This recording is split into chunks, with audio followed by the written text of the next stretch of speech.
Natagpo ang walang malay si si dating DPWH Undersecretary Maria Catalina Cabral sa Buwed River sa bahagi ng Cannon Road, Barangay Campor, Tuba, Benguet. Ayon sa inisyal na impormasyon mula sa Benguet Police Provincial Office, bandang alas 3 ng hapon kahapon ay bumiyahe ang biktima kasama ang kanyang driver patungong La Union.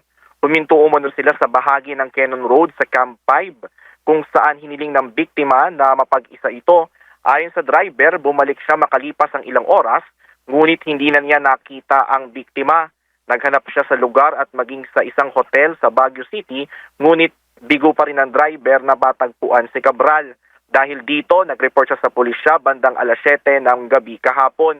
Agad na nagsagawa ng paghahanap ang mga otoridad at natagpuan ang biktima sa gilid ng Buwed River na tinatayang 20 hanggang 30 meters sa ibaba ng kalsada at wala na itong malay.